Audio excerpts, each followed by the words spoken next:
Permítame darle algunas recomendaciones importantes. Que esté atento a la palabra de Dios. Que no se distraiga, que no se descuide.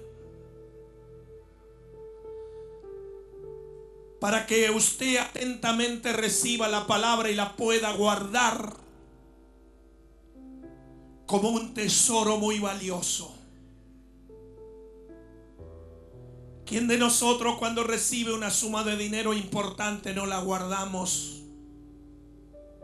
No la dejamos en cualquier lugar. No la dejamos ahí en la entrada del living, arriba de la mesa o donde sea. Porque la suma de dinero tiene un valor importante para nosotros. Entonces, ¿qué es lo que hacemos? Lo guardamos en un lugar bien seguro. Con esa misma motivación que guardamos algo que para nosotros consideramos que es importante porque seguramente es el sustento para nuestra vida durante ese mes. Y por lo tanto no lo podemos tomar en menos. De la misma manera, usted reciba atentamente la palabra de Dios y guárdela como es un tesoro tan precioso. Porque en el momento necesario usted va a necesitar de esta palabra. En el momento justo usted va a necesitar de esta palabra. Y todo lo que haya guardado en tu depósito te será como agua en el momento de la sed. Toda palabra que esté en tu depósito como un alimento te será de gran ayuda en el momento que tengas hambre. Si guardas la palabra, será como guardar la medicina para tu espíritu y para tu alma. En algún momento preciso vamos a necesitar de esa medicina. Porque así dijo David, el rey de Israel. La palabra es la medicina para nuestros huesos y refrigerio para nuestro cuerpo. Se ubicaron. Por eso estas recomendaciones. Escuche atentamente, no se distraiga y guarde la palabra, porque llegará el tiempo oportuno en que esa palabra lo activará, en que esa palabra hará que su vida salga del anonimato.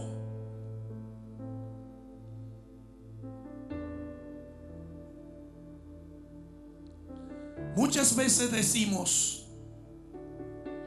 una iglesia que vive en la palabra es una iglesia que tiene poder. Una iglesia que no vive en la palabra no tiene poder. ¿Poder para qué? Poder contra el sistema. El que tiene la palabra tiene el poder contra el sistema. El que tiene la palabra tiene el poder contra Satanás, el diablo. El que tiene la palabra tiene poder para derribar las adversidades y los contratiempos que pueden venir a nuestra vida. Por eso la palabra debe ser guardada como un precioso tesoro. Y dice en el verso 3 de Hebreos 1, el cual, siendo el resplandor de su gloria y la imagen misma de su sustancia, y quien sustenta todas las cosas con la palabra de su poder.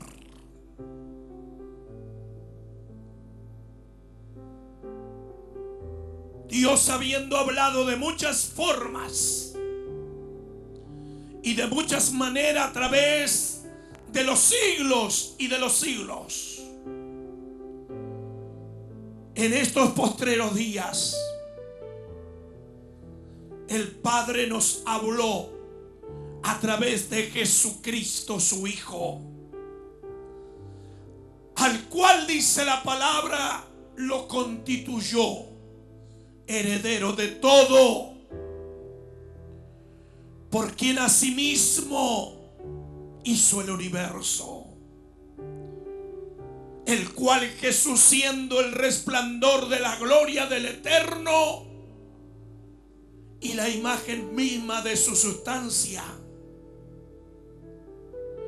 y quien sustenta todas las cosas con la palabra de su poder. Él sustenta todas las cosas con la palabra de su poder. Cuando Dios te da algo, cuando Dios deposita algo dentro de ti, tú te transformas en el cumplimiento de lo que Dios ha depositado en tu vida. Tú te transformas en el cumplimiento de una palabra que Dios deposita sobre tu vida. Por eso nosotros no debemos movernos en el ámbito de nuestras emociones ni en el ámbito de la suerte, porque para nosotros la suerte no existe.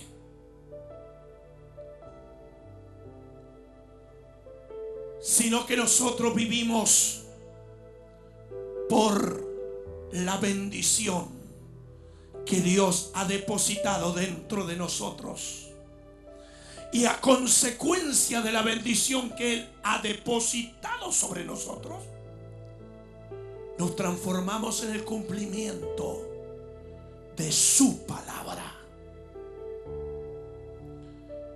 Hoy la gente se mueve muy emocionalmente. Y como se mueve emocionalmente y con la suerte, no puede avanzar.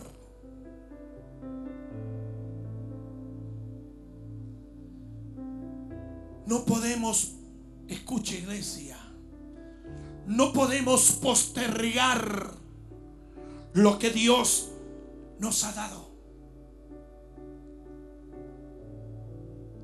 por las circunstancias de la vida. La iglesia primitiva no pudo postergar de continuar predicando el evangelio del reino a pesar de la persecución. Y no solo de la persecución, sino de la muerte, como Jacobo, que le cortaron la cabeza, como Esteban, que murió apedreado, y como otros tantos. La iglesia no pudo postergar de seguir predicando la palabra. No hubo postergación. Hubo una continuidad con un mayor caudal, una continuidad, con un mayor fluir de amor, de pasión y de compromiso con Dios. Porque ellos se habían transformado en el cumplimiento de una palabra que había sido profetizada por Isaías más de 570 años atrás. Que vendría el Mesías, que estaría con ellos, y que el Mesías derramaría aquello que se llama Espíritu Santo. La iglesia vivió una maravillosa experiencia.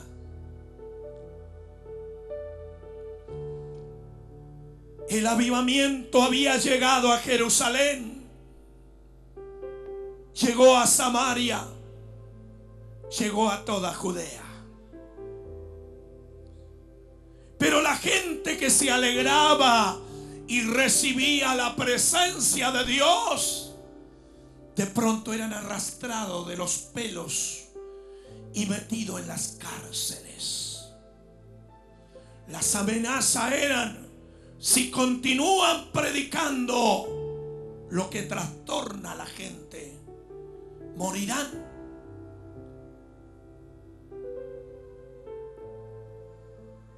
Pero ellos se habían transformado en la palabra de un cumplimiento, de un propósito. No pudieron las fuerzas de las tinieblas, no pudo el poder político del imperio de Roma detener a gente que estaban cargadas y empoderadas de la palabra.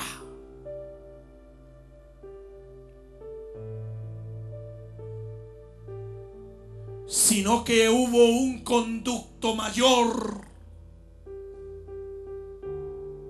que la iglesia crecía aceleradamente, más que antes que viniera la persecución. La iglesia tuvo su desarrollo y su crecimiento en medio de las amenazas y en medio de las muertes. Por eso, cuando tú recibes a Cristo, recibes a Jesús y recibes la palabra, y tú te transformas en el cumplimiento de la palabra. Por eso no podemos manejarlos por la suerte. Todavía hay gente que dice: bueno, qué suerte. Vamos a ver si tenemos suerte. Debemos saber que en nosotros hay una palabra que produce vida y bendición, y que nosotros somos el cumplimiento de esa palabra que ha sido depositada dentro de nosotros.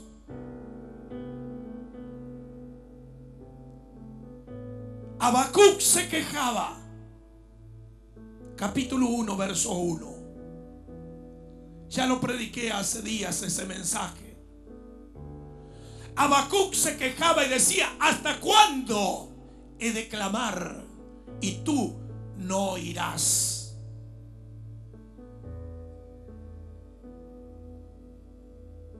Muchos y todos los que estamos en este auditorio, los que nos ven por televisión y ven este video y están viendo a través de las redes sociales, todos en algún momento hemos dicho: ¿hasta cuándo? ¿Hasta cuándo voy a seguir con esta enfermedad? ¿Hasta cuándo voy a seguir con este problema? ¿Hasta cuándo voy a seguir en la escasez? ¿Hasta cuándo no voy a encontrar trabajo? ¿Hasta cuándo? ¿Hasta cuándo? ¿Hasta cuándo? ¿Hasta cuándo oro, clamo, pero no recibo respuesta? Dios le habla al profeta quejón, al profeta que se queja. En el capítulo 2 le dice: escribe lo que ves, escribe la visión, escríbela sobre piedra, para que todo el que la vea corra para leerla. Y aunque parece que tardare lo que está escrito, tardará por un poco de tiempo, pero llegará el fiel cumplimiento de esa palabra. Porque muchos de nosotros estamos ya cansados de esperar.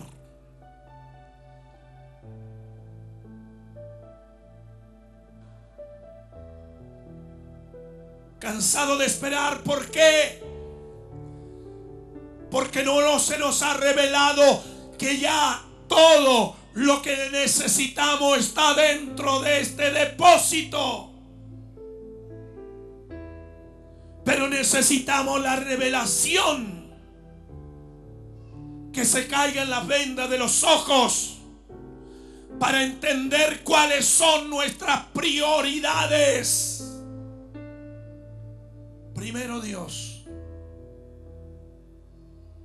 Pero para muchos no es primero Dios. Para muchos Dios está en tercer lugar o en cuarto lugar.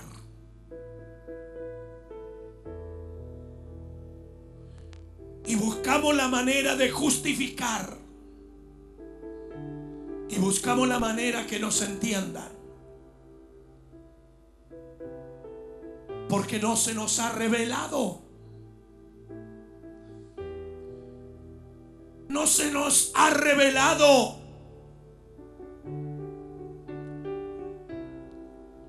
Porque cuando tenemos la palabra en nuestra vida, en nuestros corazones, cuando tenemos en la palabra en nuestro interior, comenzamos a llamar la existencia de las cosas que no son como si fuesen.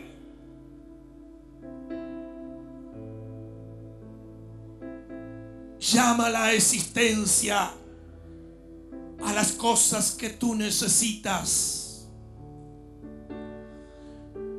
Pero no viene a veces. Lo llamamos y no viene. Llamamos y no viene. La proclamamos y no viene. La decretamos pero no viene. Llamamos a la existencia las cosas que no se ven pero no aparecen.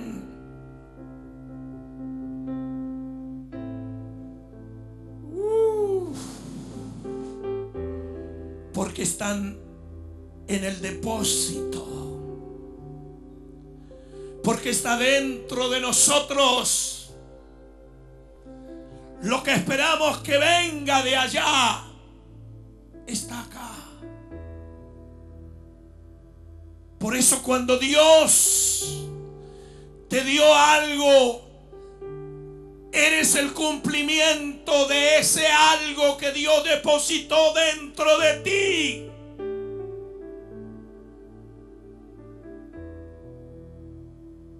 Comienza a declarar la existencia de lo que no existe para que venga, pero eso está dentro de mí. Y necesito la revelación para saber que ya está dentro de mí.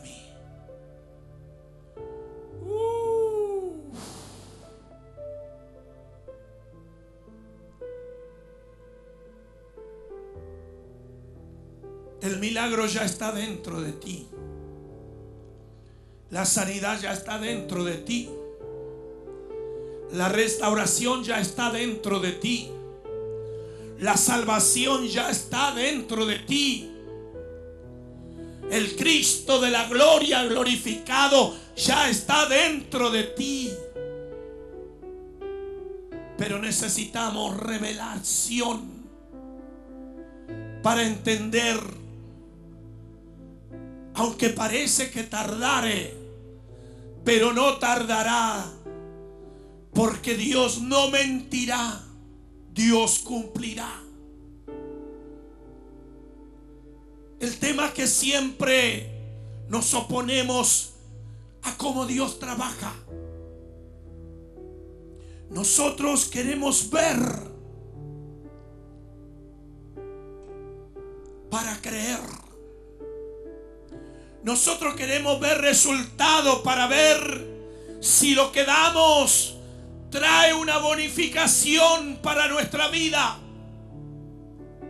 Y si no aparece, nos desanimamos y lo dejamos de hacer. Porque necesitamos ver. Pero Dios dice, no es por lo que se ve, es por lo que no se ve. Entonces nos damos cuenta que estamos en la posición incorrecta.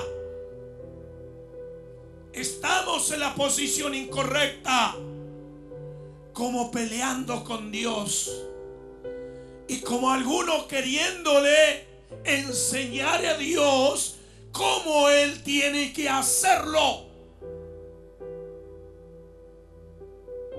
A veces no nos damos cuenta, peleamos con Dios en nuestras oraciones y hasta le decimos a Dios cómo Él tiene que hacerlo.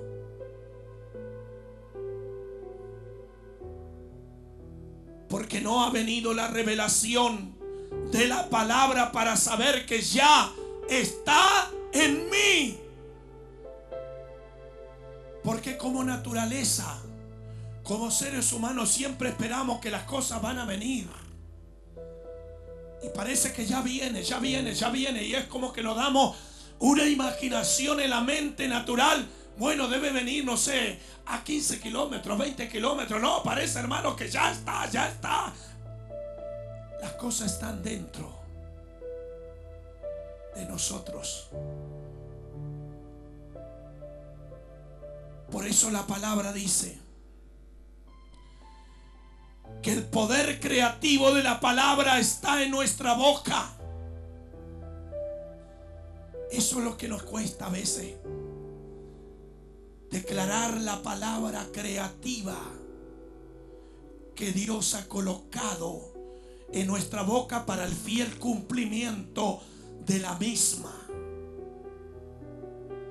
Cuando nosotros vamos al libro de Génesis capítulo 1, encontramos en cada versículo de ese capítulo, y Dios dijo, y Dios dijo, y Dios dijo, hágase la luz, y la luz fue hecha. Y Dios dijo, sean creadas las expansiones. Y Dios dijo, se multiplique todo sobre la tierra. Y Dios dijo que lo que hizo Dios, declaró la palabra creativa, y por la palabra creativa fueron creadas las cosas que ahora son visibles. Fueron creadas por la palabra de lo invisible. Por eso el libro de Hebreos dice, Dios habiendo hablado muchas veces y de muchas maneras en otros tiempos a los padres por los profetas, pero en estos postreros días nos ha hablado por el Hijo, por Jesucristo, el cual lo constituyó heredero de todo. Ese heredero de todo está dentro de ti. Ese heredero de todo está dentro de mí. Todo lo que Él heredó de su Padre me pertenece a mí también. Y le pertenece a usted también. Porque Jesús es el resplandor de su gloria. Y es la imagen misma de su sustancia. ¿Y quién sustenta todas las cosas? con la palabra de su poder. Toda la sustenta Dios por su palabra.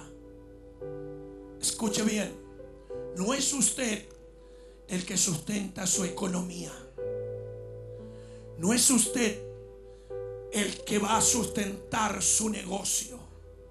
No es usted el que va a sustentar su profesión, su oficio o su trabajo, sino que la palabra dice que Dios sustenta todas las cosas con la palabra de su poder.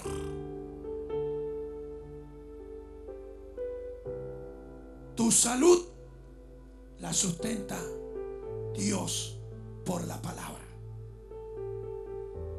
Tus éxitos, tus victorias las sustenta Dios por el poder de su palabra. ¿Cuántos dicen amén? Espero que esté entendiendo. La tierra estaba desordenada, dice la Biblia, Génesis 1, y vacía.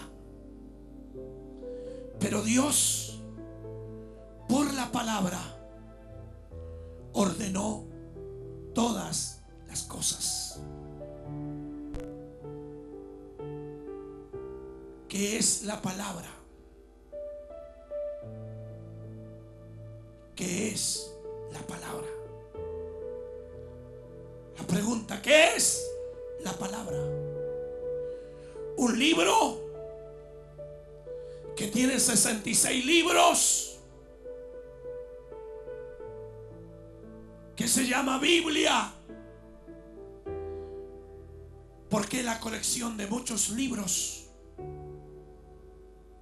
Eso es lo que dice el hombre natural. Pero esa Biblia se deteriora. Si le cae agua, se le van a borrar todas sus letras.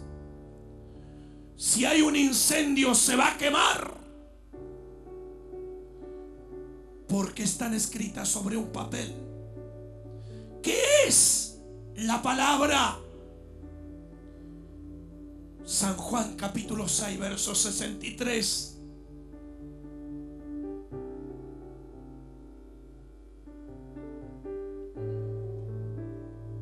Está la respuesta.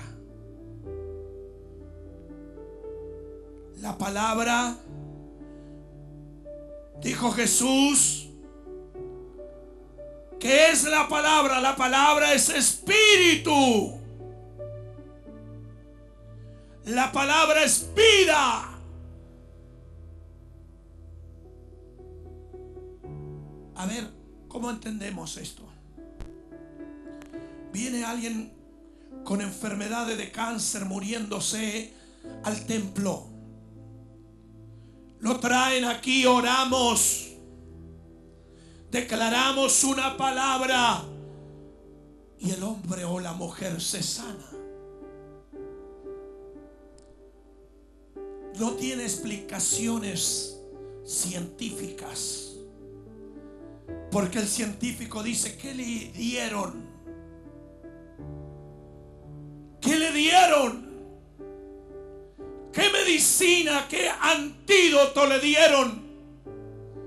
Porque él científicamente sabe que la única manera de poder combatir ese germen que se llama cáncer, que se come la célula del organismo, puede ser destruida con alguna medicina que mate esos gérmenes. ¿Qué le hicieron? Se soltó la palabra. ¿Qué palabra? Diga junto conmigo, la palabra espíritu. La palabra que produce vida. Por eso te da risa cuando encuentras esos religiosos. Vamos a la Biblia. ¿Qué dice la Biblia aquí? ¿Qué dice allá? ¿Qué dice acá? Y te pasean por todas las sagradas escrituras. Pero su vida está hecha triza. Su vida es un fracaso. Pero los tipos se conocen la Biblia de tapa a tapa. ¿Qué me van a venir a decir a mí si yo conozco la Biblia?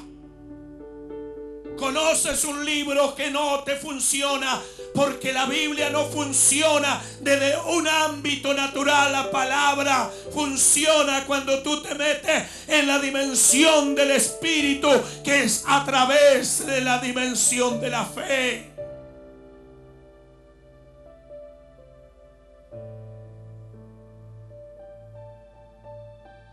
Hace muchos años estuve en Chile, año 92. Por primera vez entré a ese país para llevar la palabra. Me llevaron a un lugar donde no creían en los milagros, las sanidades. No me dijeron,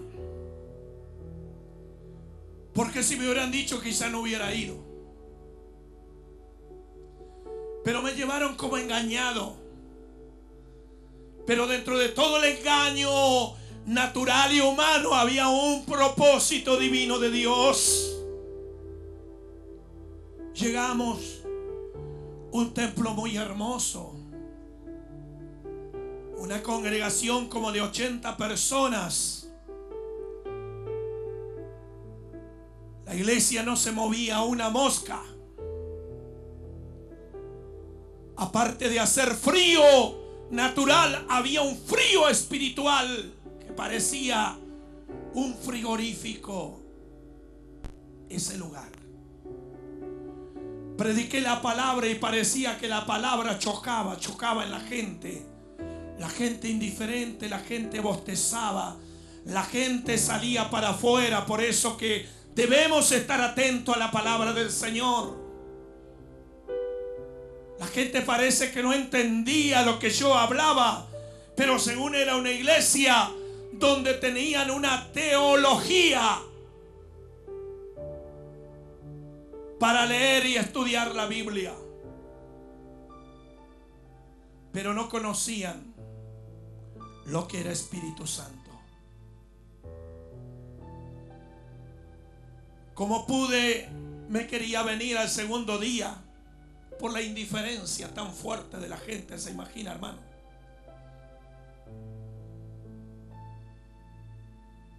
Pero al tercer día, el último día, se derramó el Espíritu Santo de una manera tan poderosa que la gente estaba tirada en el suelo llorando.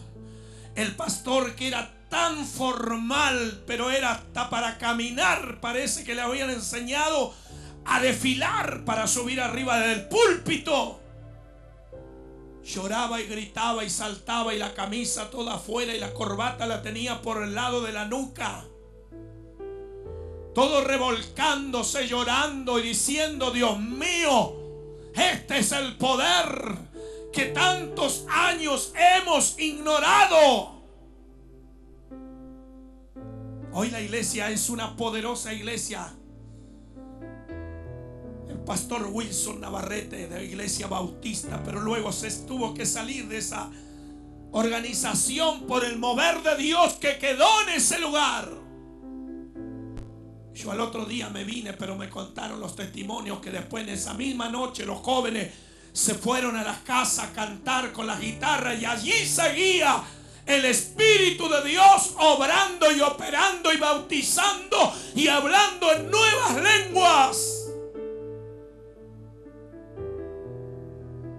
Lo que produce una palabra que proviene del Espíritu trae vida a la vida de la gente. El que está enfermo se sana. El que se está muriendo recibe un milagro. El que está pobre al poco tiempo es prosperado. Porque Dios, por la palabra, Él sustenta todas las cosas.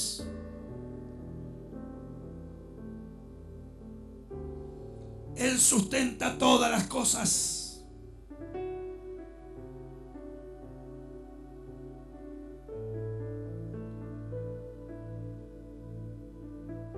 Primera de Pedro capítulo 1 versos 3 dice: fuimos renacidos por la palabra. Fuimos renacidos para una esperanza viva por medio de la resurrección de Jesucristo de entre los muertos. Primera de Pedro capítulo 1 versículo 3. Fuimos renacidos. Nacimos de nuevo por la palabra de aquel que estuvo en la muerte pero venció la muerte.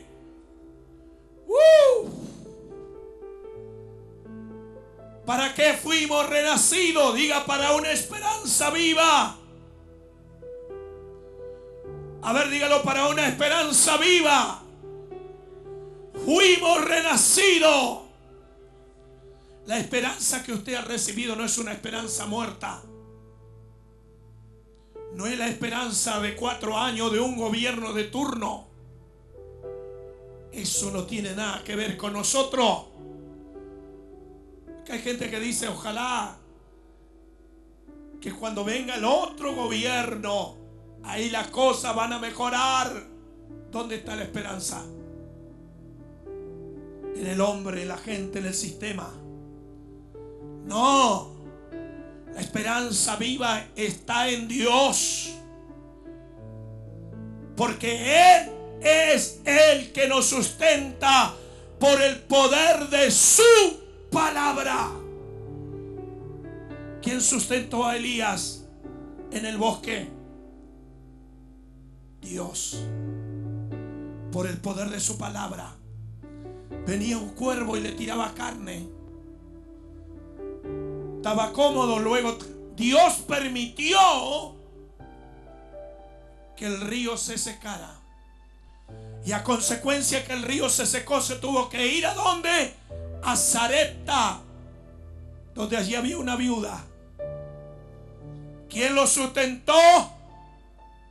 Dios, a través del poder de su palabra y a través de una mujer que creyó al poder de esa palabra, que la harina se multiplicaría y el aceite se multiplicaría. Él sustenta. Y a través de esa palabra nos da una esperanza como viva.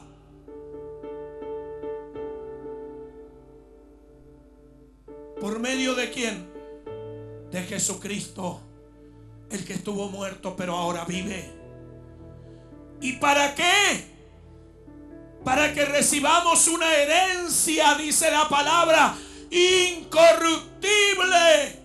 La herencia que tú recibes no se corrompe como la madera, con la polilla, con el orín.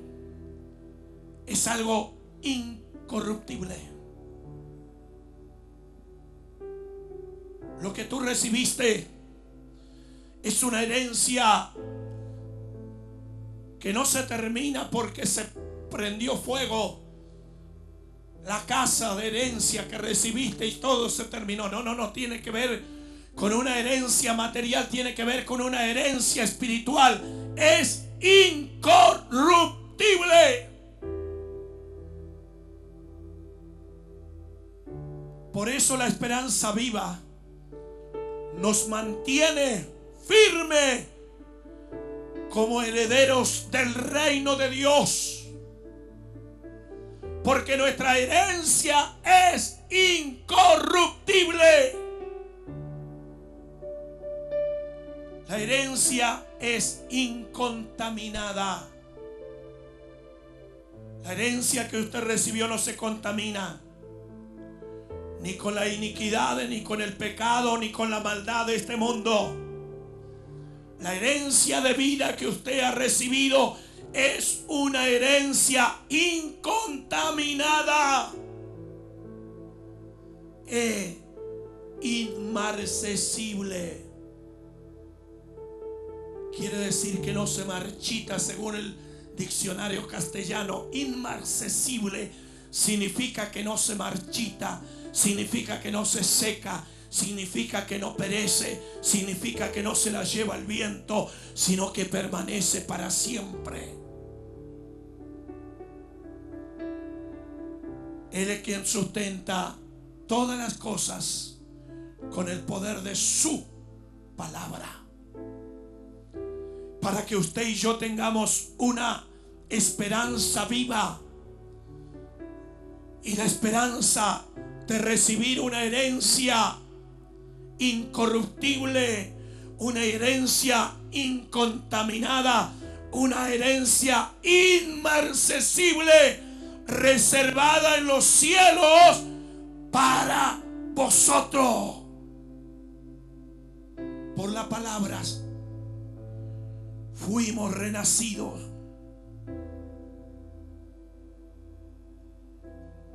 No pierda esa esperanza. No pierda esa esperanza. Porque la esperanza viva es sustentada por el poder de su palabra. Usted no ha creído en una religión. Por eso que las cosas que están pasando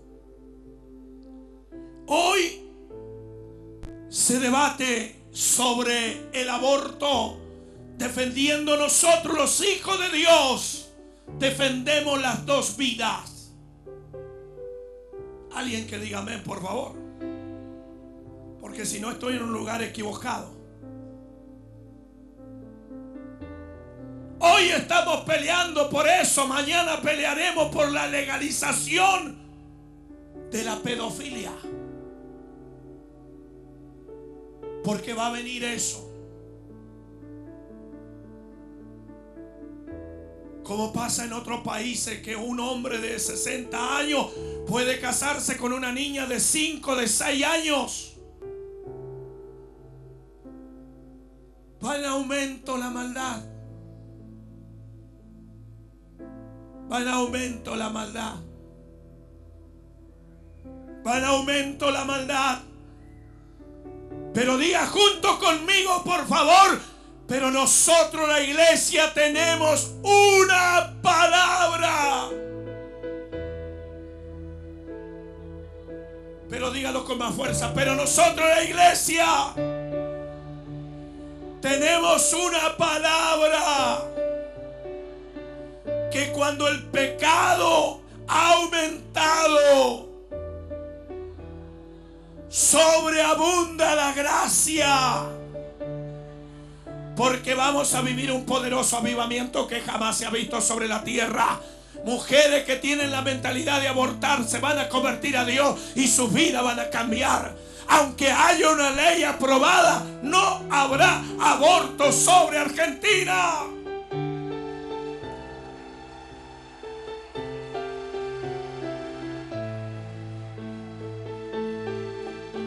Algo va a hacer Dios. Algo va a suceder.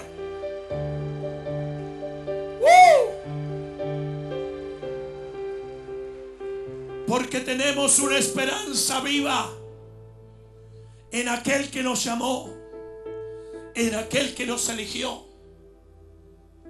La esperanza viva que tenía la iglesia primitiva. Ahí lo tenés a Pedro preso, pero sacado por un ángel. Ahí lo tenés a Pablo y a Sila, golpeados, machucados, con fracturas seguramente en alguna costilla, porque le pegaban salvajemente.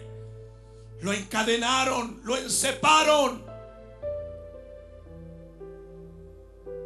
Pero ellos tenían una palabra. La comisión se le había dado. No era momento de abortar la palabra. No era momento de postergar el ministerio. Después que salgamos de la cárcel, Pablo le decía a Sila, ¿no? Che, Pablo, después que salgamos de la cárcel, nos vamos a dedicar a otra cosa. Pablo no le decía a Silas: después que salgamos de la cárcel, nos vamos a poner una verdulería mejor. No. Dice que Pablo y Silas cantaban himnos de alabanza a Dios. Y en medio de esa declaración viva de la palabra, la cárcel tembló. Los cimientos temblaron. ¿Pudo Roma con todo su imperio impedir que la iglesia creciera?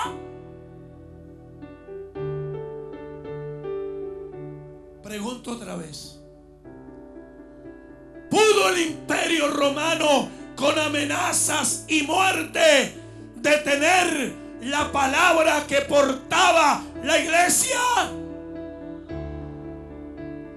De la misma manera declaramos en el nombre de Jesús que el enemigo no podrá postergar lo que Dios ha hablado para nuestro país, para nuestra nación, para nuestra tierra, para nuestro territorio, de la Patagonia, de Neuquén, capital.